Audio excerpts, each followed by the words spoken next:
unbeatable over there at that stadium because we had the West Coast Eagles knocking off the whole spiraling out of control Collingwood Magpies by a final tally of 16-7-1-3 to 11-10-76. West Coast are able to take advantage of Collingwood's injuries. They beat up on a battered Collingwood team, and they rebound from the aforementioned last week's loss to the Saints. And Collingwood is now on a 3-game losing streak, and it seems like anything that can go wrong for them is going wrong for them right now.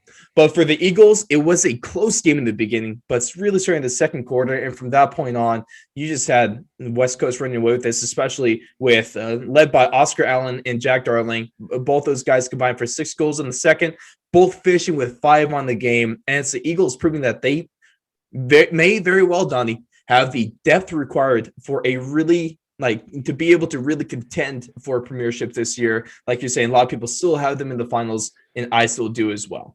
But we have some bad news for Collingwood because not only does defender Mark Keane get suspended for 1 game for tripping, but also Jordan DeGoey and Jeremy Howe fined $20,000 each for breaking phone policy or game policy rules regarding cell phones and them not being locked up.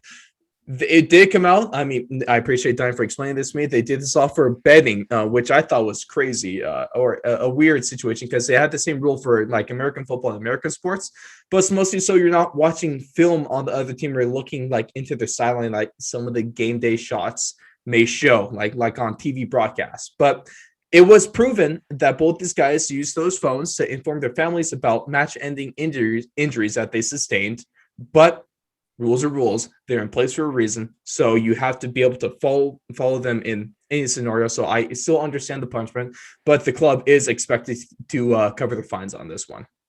Okay, so the fines are actually to the team.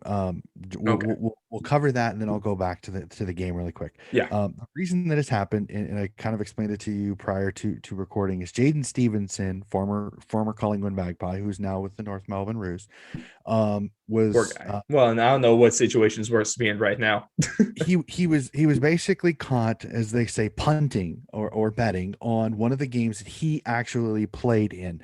So one of the rules that they do is there's this lock box where you can stick your cell phone in, and it's supposed to be shut and locked the entire time that the game is on. Once, I think it's like 40 minutes before the game is supposed to start, and then another 15 to 20 minutes after the game is over.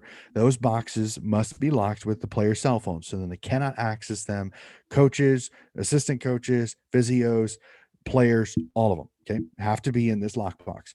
It was because of Jordan DeGoey with a nose fracture and a concussion and Jeremy Howe hurting his hamstring that they were in the locker room. Well, as the cameras for the feed for Friday Night Footy were on them, they were then caught as Jordan DeGoey, the guy with the concussion and the broken nose, grabs both of their phones, clearly showing that the boxes were not locked, and handing and taking their phones into the change rooms, which were behind where the camera was. So you couldn't, no privacy issues. But the problem is because that was caught, well, everybody saw it.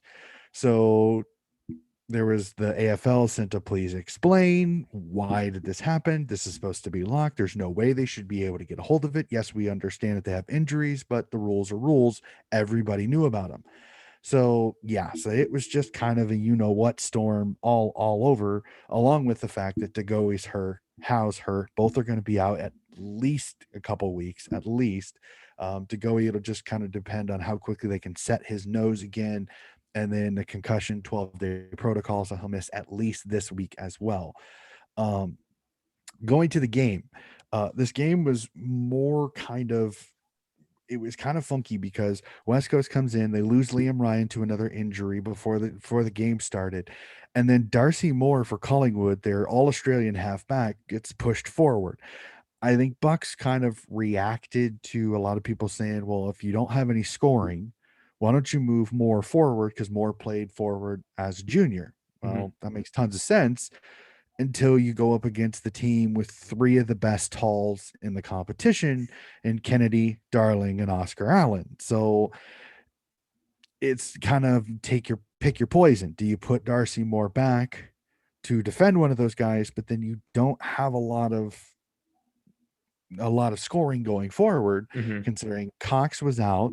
They brought in Darcy in for him. Imagine, and it's all supply on that, but it was more kicks, 2 goals. But in the long run, as you said, Darling and Oscar Allen kicked 10 combined. So Yeah. I'm very interested to see with how getting hurt sounds like it's a hamstring.